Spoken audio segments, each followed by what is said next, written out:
First off, I want to thank everybody for coming out today. Staff, faculty, students, industry reps, people from the general public. Thank you so much for joining us and having these conversations in diversity in the profession that we love, which is aviation. So we're just going to start by introductions. My name is Jordan. I work in the aerospace dean's office as a student ambassador.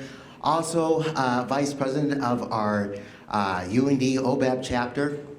Currently working on my multi-engine flight course right now, and it is just absolutely wonderful to have you all, and we are truly excited to have this event. So Meredith, how about you introduce yourself? Hi everyone, my name's Meredith. I'm currently a senior here in the commercial aviation program. I also have a minor in nonprofit leadership and administration. Currently working on my flight instructor training. And yeah, I'm the current president of Women in Aviation, also a student ambassador in the Aerospace Dean's Office, and the secretary for our ASOP chapter on campus as well. Hi everyone, I'm Jimena Carrion. I'm the president of the Latino Pilots Association chapter here at UND. I'm commercial aviation as well, with a minor in French and a specialization in business and aviation. I'm currently working on my multi-engine training, and yeah. Hi, my name is Charlie Williams. I am a aviation safety major with a minor in sustainability studies. I'm this year's UND National Gay Pilots Association president. I'm also an aerospace ambassador, and I'm also a peer educator at Student Diversity and Inclusion here at the Union as well. Hi everyone, my name is Harley, and I'm currently working on my CFI rating, and I'm a senior this year. I am also vice president of Professional Asian Pilot Association. At the same time, I am historian of NGPA. Hi guys, I'm Grace. I am also a senior. I'm commercial aviation and sociology. I'm working on my multi-engine right now, and I'm currently the vice president for Women in Aviation and the secretary for OBAP. Wonderful. So we have people from all different backgrounds, representing all the different affinity groups we have here on campus. One thing I always like to say that we all, especially for the aviation college, we all come from all 50 states, right? So first question is, where's home for each of you? For me, it's New York, but where's home for you? I'm from Rosemont, Minnesota, which is in the Twin Cities. I was born in LA, California, but home for me is mostly Cabo, Mexico, because that's where my family's from and that's where I mostly grew up. I am from Minneapolis, Minnesota. For me, it's a little bit complicated. So I was born in Saipan, and I grew up a little bit in Shanghai, and then moved to LA. So I would say I'm from California. I'm from Tampa, Florida. Okay, and are there any first-generation pilots here? I myself, I am a first-generation pilot, but I'm curious, what got you into aviation? My dad works for the industry, and as a kid, I always said, "Oh, I want to fly airplanes. Oh, look at that airplane. I want to fly airplanes." And when I was 3, I told my parents I was going to be a pilot. And when it came time to choose a school, I decided, okay, here it is. So I never thought I could be a pilot when I was young. Although I love aviation, just never thought it would be a viable career. So I was actually in fashion design for a few years. My dream at that time was trying to be a fashion designer. But one time I went to Seattle and I saw Boeing 787 in the factory. I was like, this is cool. I want to try to fly that day someday. So I just started my journey after that. For me, I have always really been into anything with an engine in it. I worked in the car industry, car dealerships for about 4 years, and so I kind of thought there was a little bit something more out there, and aviation is kind of the next big step, kind of flying up in the air, and vacation's really good, and get to travel the world. It sounds all around a really good opportunity to do.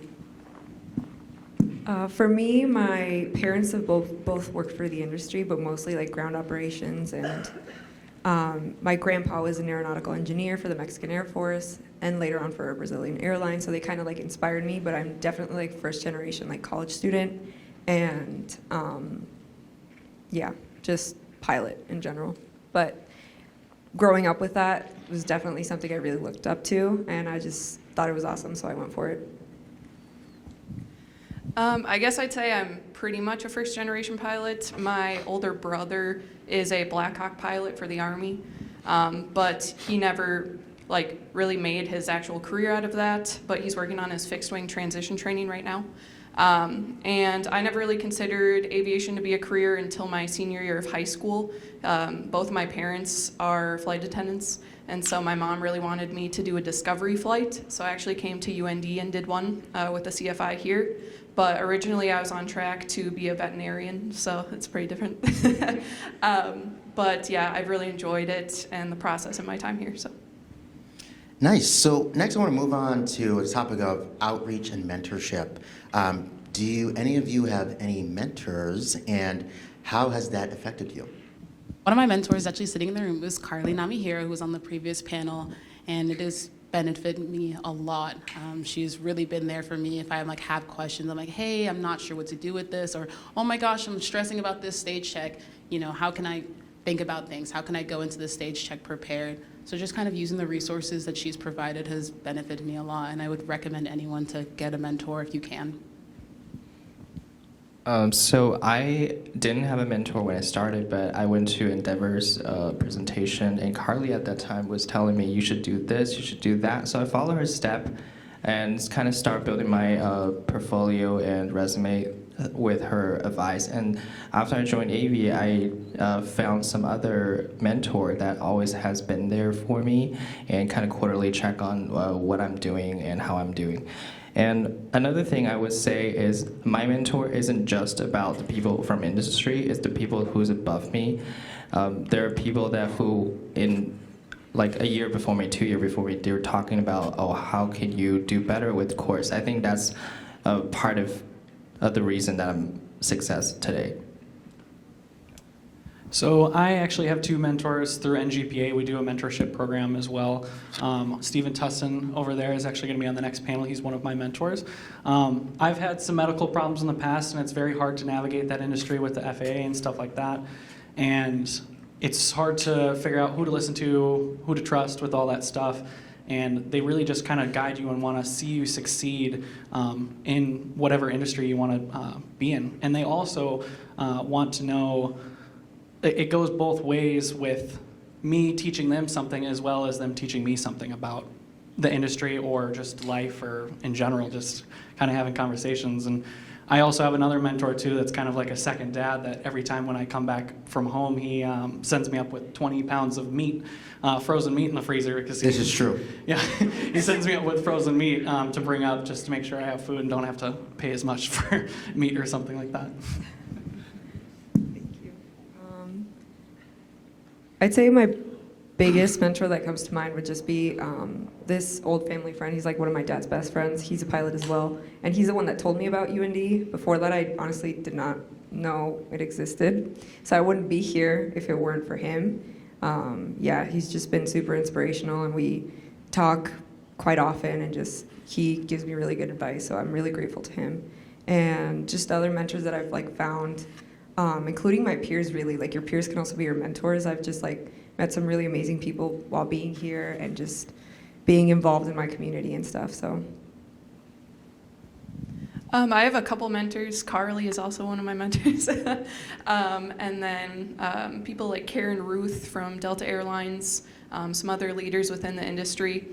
For me, it's really about who you connect the most with, not necessarily who has the title of mentor, but just anyone who has helped you along the way and kind of guided you along that path and giving, whether that be advice, help with stage checks, stuff like that.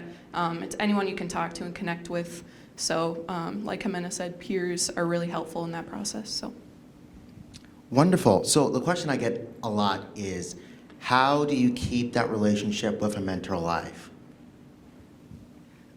It goes both ways.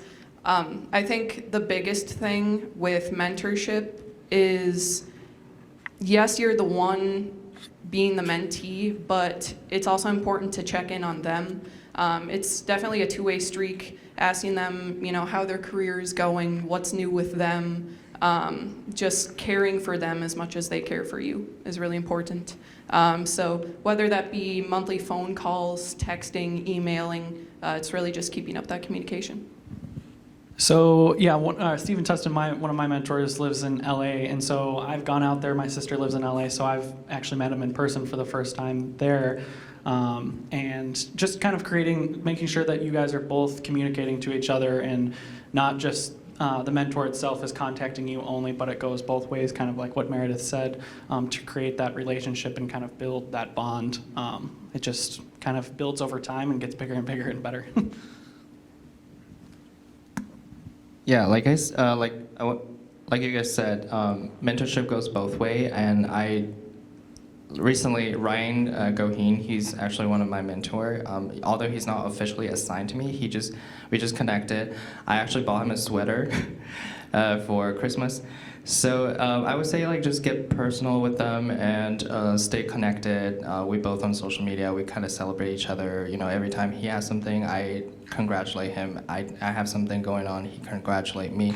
That just kind of that's how I keep the relationship alive. Building off of what everyone else said, that two-way street, but also understanding that not every mentor you have you're gonna have the same relationship with. Some you're gonna be closer with, some you're not. Also, that age gap can sometimes be it might not be the best in terms of let's catch up. But it might be, hey, I'm having this type of issue where a different mentor, you're like, oh my gosh, did you see what I did this weekend? That type of relationship. So I feel like that understanding the boundaries of your relationship and respecting those can also help that, maintaining that communication with them. So it's one thing to have a mentor, but how will you plan to pay it forward once you get settled in your airline career? Or aviation career, it doesn't have to be airlines. For me personally, I feel like I kind of want to, I'm so grateful for the help that I've gotten along the way and for the mentors that I do have, and I just want to be kind of like the panelists in the previous panel mentioned. I want to keep doing that and keep me be the mentor that I've had that I wish I had maybe sooner for the future generations and stuff. Just continue to do that and not just be a pilot and fly every day and just stay to myself. I want to help others like I've been helped before. I think being an aviation student, yes, everything you do is rewarding, working to get those ratings, those certificates, but I think the more rewarding thing is the connections you make along the way and helping other people. You're never going to, really learn from your mistakes or what you wish you would have known more unless you kind of pass it forward. So I think giving people that advice and that mentorship is kind of critical to not only you succeeding, but helping others. So I think being a mentor for people in your student organizations, passing that along, finding people outside the industry, elementary schoolers, middle schoolers who think, yeah, airplanes are pretty cool, but you help them learn more and help them kind of transform themselves into kind of the best person they can be and then the best pilot they can be. So my personality, ENFJ, is actually kind of grow on helping people. So that is part of my trade, and I really enjoy seeing other people succeed. So if I would have in a higher up position, or even now, I signed up for SAC Mentor. I just enjoy, my input is actually making an impact to any people, actually.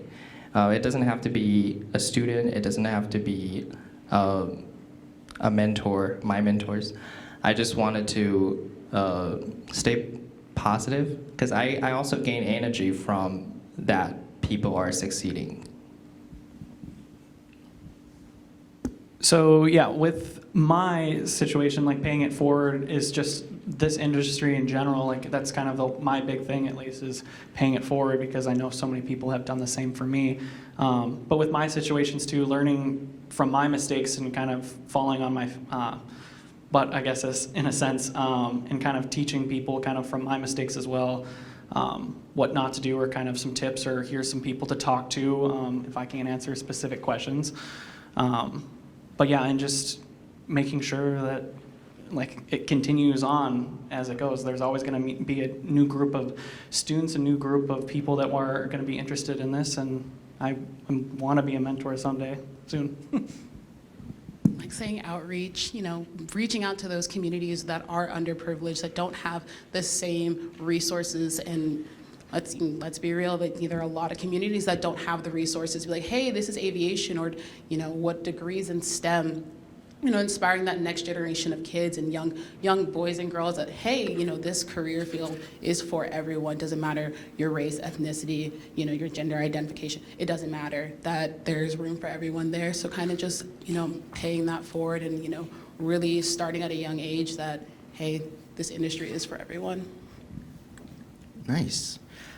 So we're all in different stages in our flight training, but I'm curious, what obstacles or barriers did you have to overcome, or did you overcome? So I could kind of start on that. Like I kind of said before, I have had medical problems in the past.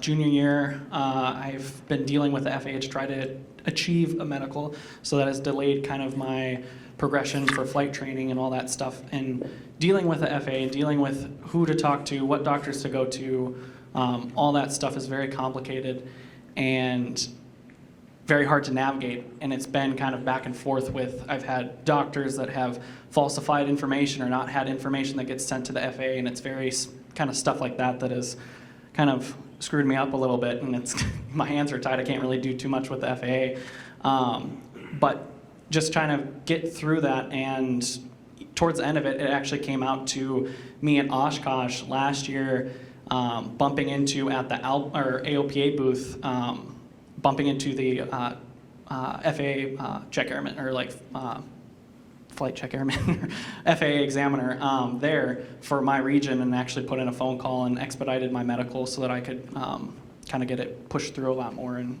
it's really who you know too, but like I say, it is very hard to know who to trust when people are telling you to do this in all different directions at such a young age too. So that's something that kind of I have overcome, and now I have a first class free and clear medical, which is amazing. I'll kind of go. I guess a lot of my barriers are mental. I think especially coming in where I grew up in a household that was highly involved in aviation, but I'd never really considered it. Coming to UND, 4.7% of the industry is now female, so it's risen about 1% since about 2015, 2016. I came in and I think I had one class my freshman year that was aviation related with another girl in it. So it's kind of, it brings down your confidence a little bit, and the motivation to just know that in a way you're kind of on your own, which does strengthen you. But I have had demeaning experiences here which have really hindered my motivation. And so it's kind of learning to grow from those, having stage check pilots make comments, or, whether it's interview experiences that have sexism. It's really trying to overcome that, not only on your own, but also improving it for other people in the industry so that they don't have the same experience, because it really does take a hit to your mental state. And kind of questioning how do you go from there. So I think that's been a really big thing for me, is helping other girls with that.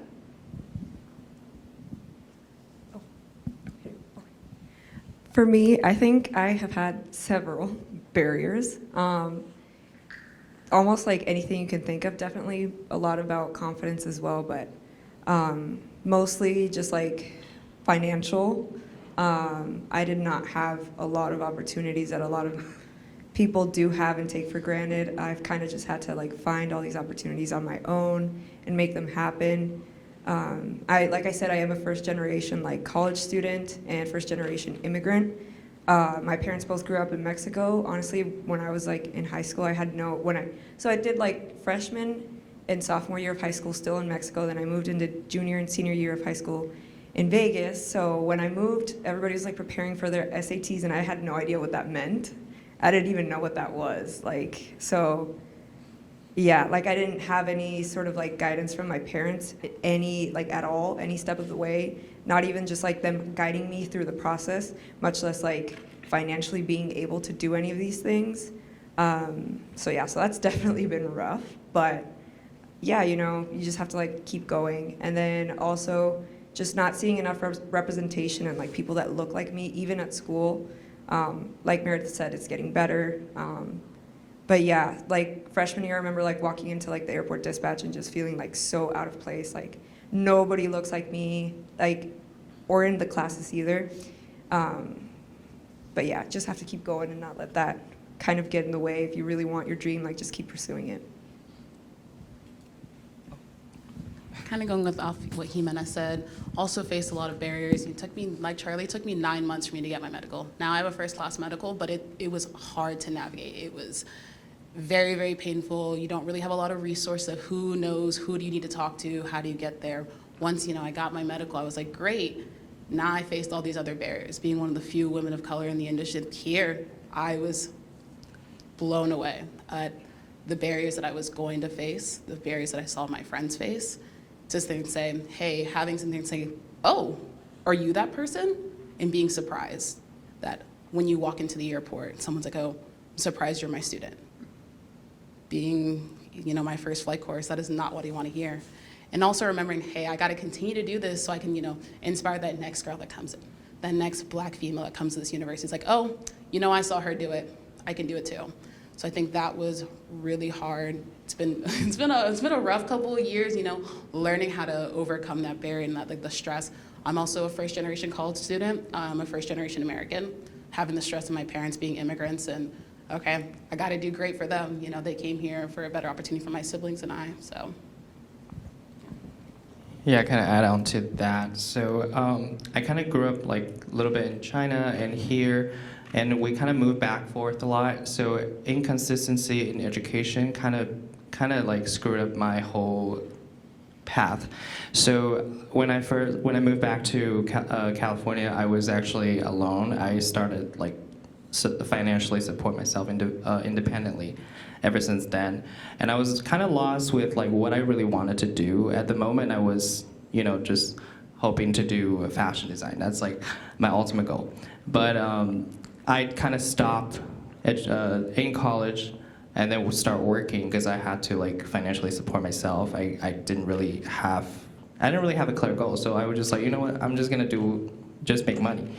But towards the end, I realized without a degree, without something that's meaningful, I don't think I would reach to where I want to be, because I know I want to do something better than this. So I ended up coming into aviation. Obviously, people told me, okay, you can't do this. Like, there's no way you can't do this. But my dominant trait told me, no, you can't do this. Like, if somebody can do this over there, I'm gonna do it too. But coming into UND, actually, I didn't have any discovery flight, so I have no flight experience at all. So I was, you know, I was being a little bit older than most of my peers, so I started the journey at 28. People also told me, okay, you're a little bit older too. You know, a lot of these things create anxiety. I overcame so many obstacles. Also, you know, COVID shutdown, that was also a barrier. And after all that, you know, now I am senior. I'm graduating this year, so I'm actually confident in what I'm doing now. And thank you. So yeah, I would just say I think dream did change, but what didn't change is that I never gave up. I just wanted to keep going. I want to thank you all, not for just being student leaders, but for your powerful responses to that question. I know it's not an easy question to answer, so thank you for your responses for that. My next follow-up to that would be, what would you like to see change to make it more easy and accessible? I would like to see training done. I feel like there are a lot of microaggressions from faculty members, flight instructors, harassment that happens to everyone. It doesn't matter if you're male or female, it happens to everyone. And recognizing, hey, how do I recognize a friend in distress? How do I recognize, how do I report this, you know, this faculty member or this flight instructor in a way that's not going to negatively impact me in this career while I'm at school? And I think educating everyone on the resources that are available, I think it benefit everyone. I think just starting at training, understanding that, hey, this is what we need to look out for. This is what happens at the airport, where it doesn't necessarily happen in the classroom. looking at those and saying, okay, that's somewhere to start from. I think starting there, starting with training, whether it be freshman, sophomore, senior, because it doesn't matter. It can happen at any point if you come in as a flight instructor. And just recognizing the little things, because the little things do build up to bigger things. So. Yeah, I would say like, stuff that people telling you no, and then racial slurs, those things, like, you don't think about it, but it's like hurtful for that individual. And especially like, I know Asian pilots in America is like 2%. We're still like very, marginal group. I think it's just that open that conversation and just like accept who that person is. That person is a skillful pilot. That's all you need to care about. You don't really need to care about where they're from. I mean, obviously, yeah, we have to talk about those issues, but I would just like people to accept another human being, not judging them as who they are. And kind of like adding on to that a little bit, just kind of what was discussed in the previous panel is to be yourself in the flight deck is like huge. Like I know that there was different generations, and I know people that kind of change from in the cockpit or the flight deck to outside of work, and you should really be who you truly are, not have to hide who you are just because of that. I think pigging off all of that, I agree with everyone's points.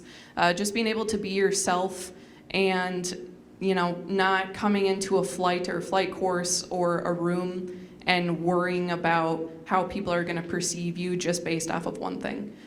We're all human beings, and it's 2022. I really don't think that there should be any question in terms of acceptance of other people at this point. Obviously, it's still improving to this day. Like we kind of talked about in the Women Generations panel, from where we started to where we are now is drastically different. I was recently tagged, or I guess forwarded in an email with Beth from a student who is a female in the program. And they had been doing a class discussion post for like a safety course. And the post was about like a KLM accident. So literally nothing having to do with gender or anything like that. And a male student made his response sexist. He brought up women into the post, and it had nothing to do with that. And so he started questioning the role of women in in aviation. So I guess it's just really accepting everyone at this point and really knowing that the industry is only going to improve if we acknowledge that. So I think the biggest thing that we can each do to actually enact change, especially in terms of diversity and inclusion and representation, is just kind of what can you do yourself, even when nobody else is seeing, again going back to the previous panel, how they were saying there's locker room talk or somebody saying something unacceptable, even if that person that's being talked about isn't present in the room. What can you do to not stand by that and stand up for those people? I feel like that, is just the biggest way that one individual can start by shifting a culture. So I think that's massive. I think Carly mentioned too, is being an ally for everyone. It doesn't matter if that applies to yourself as an individual. It's stepping up and talking and having a voice for everyone, especially yourself, but raising others, lifting up others, and really acknowledging those strengths, those differences that make us unique and that make the industry better as a whole. So all of you had a part in making the Faces of the Industry event, this event. Why was it important to you to have it? For obvious reasons. I'm just very proud of all of us. I'm just so honored and proud and happy and super excited to just be a part of an event that's never happened before, and just seeing how in the past few years, really since COVID, super recent, all these new organizations that are specifically for aviation that are based on diversity and inclusion have just we've started them, and then we all just have been coming together since. And even besides this event, we've been working with each other, and it's just awesome to be able to dedicate one day to hearing all these different kinds of people like talk, and just from the first panel alone, I was like, I wanted to clap after like every answer because I was like so excited from everything. Like I took so many notes. I was like, I already learned a lot, and just being able to sit here and like just say what I talk about me or like whatever like my concerns or interests are as a minority, as a woman in aviation, and just be heard. It just feels like, I don't know, just so awesome. So I'm just so happy. And then also like kind of as like a side effect from like us working together and being involved in this and like in other campus activities, like just working together, we've become like really good friends, and I'm just like really happy about that too, because I feel like that would have never happened if we hadn't worked on all of this.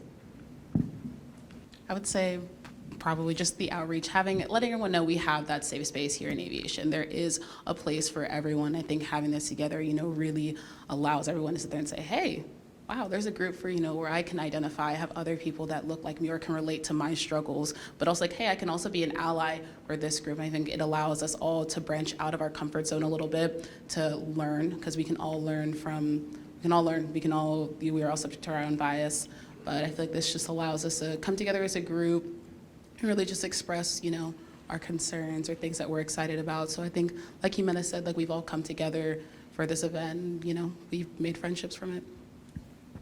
Yeah, to kind of go off on that as well, like this event is a huge, big step in the right direction, and I hope that this is something we can do from years to come, and see how much it's changed and how much it's grown, and affected, see it actually creating change in the workplace in the future, and just creating these relationships with all these other groups, because I know before all the other groups that started, there was Women in Aviation, and then before that, and after that, then there was NGPA, and then the past couple of years, there's OBAP and PAPA and LPA now, which is huge, and I think it's great that we're all working together and making aviation as a whole diversity. Like, Yeah, like Charlie said, these organizations like OBAP, PAPA, LPA, these are new organizations. It only happened like in the last couple of years. Because, well, I want to thank Jordan because he kind of inspired me to start PAPA, along with Kai down over there. Yeah, so, and then I joined NGPA first, and then I joined OBAP, and then I started PAPA. And then the conversation, Women in Aviation told us, why don't we do a whole thing together? And I was like, yeah, this is great. So only in 3 years of my time at UND, this is happening. And I'm really proud that we did this in a very short time. And actually, we are all friends. We hang out sometimes too. It's just that we all have this like urge to kind of like change something. It's not really about like, I think it's just like you said, like making a safe space for people that student coming in, they feel represented. That's what's important to me. Wonderful. So we're going to move on to our next topic, which is outlook and goals for the future. So I'm curious, what goals do you all have for yourself?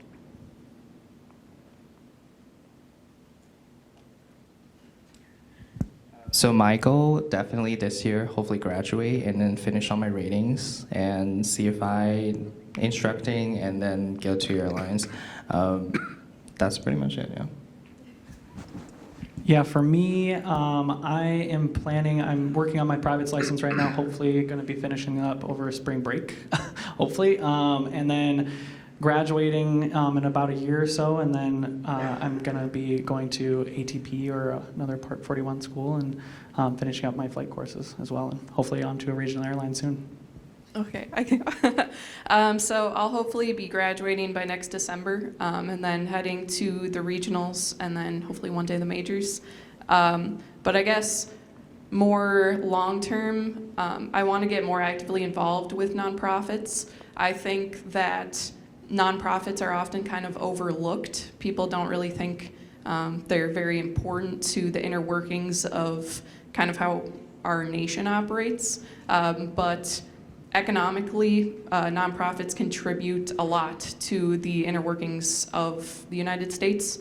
And I think that work is really important, philanthropy, helping others, and it's becoming more common as we see these organizations emerge. And so I guess I just want to get more involved with that and really just focus on bettering not only the aviation industry, but letting other people know the importance of this in other areas. So I kind of think the same thing. Like and again, I feel like I keep going back to the previous panel, but so many things were said in the previous panel that were so good. So I kind of agree, once I'm done and once my goal is to be an airline pilot and all of that, I don't want to stop just because I got my dream job. I want to continue helping people like me, because I know what it's like to be absolutely lost and not know where to start. So if I can just inspire someone or help in any way, even if I just answer one question, then point them in the right direction, I just want to keep doing that. Yeah. So I hope to graduate in the spring of next year and then hopefully start flight instructing. I'm planning on getting my master's in either education or sociology and then going to a regional and then to a major. But yeah, continuing that outreach as well. All right, so looking out to the future, what change do you want to see in the aviation industry 10 years from now?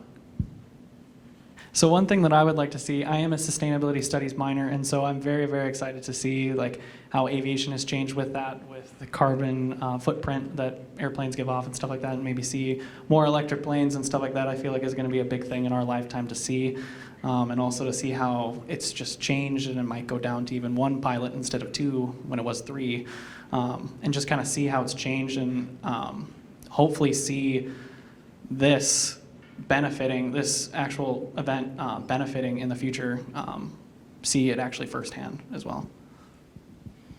Well, I'd love to see more minorities in aviation. I want to see more black women in aviation. There's less than 1% of black women in aviation. It's not a large number at all. Really want to see that number increase, and just overall just being aware of issues of the industry, just being more inclusive. I hope to see by the time I'm at a major that I'm not dealing with the same issues that I was dealing with while I was here, issues that were being dealt with 20 years ago. I hope to really see that improvement in inclusion and understanding that, hey, there's this safe space for when I'm on the flight deck, that hey, I don't have to worry about something being said. So really just that safe space and that diversity.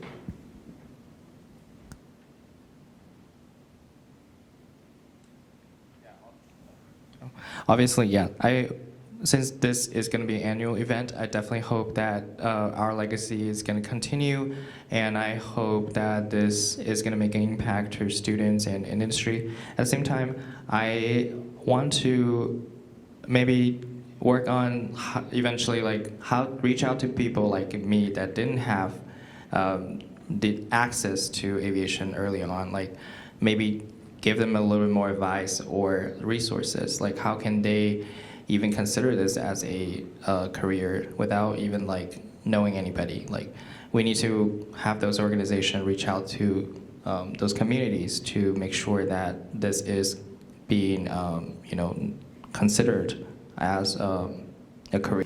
I think the biggest thing for me is, like Grace said, is just seeing those statistics and those numbers go up, because I feel like I have been seeing a lot more women and minorities, but at the same time I hear what the statistic is and it's ridiculous. It's just unacceptable at this point, I feel like. So I just want to see those numbers continue trending up, and then just hearing about positive company culture in all of the companies, and just continue on our legacy, like Harley said. I think that's the biggest thing for me.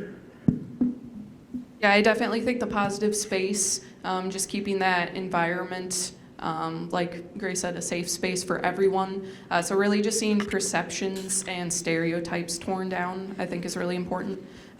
Whether that be about company culture, stereotypes about, anything from where you come from, your background, who you are as an individual. I think we're really past that, and just making the industry better as a whole. Thank you all for being leaders here at UND. Let's give a round of applause for our student panel here. We're going to take a little bit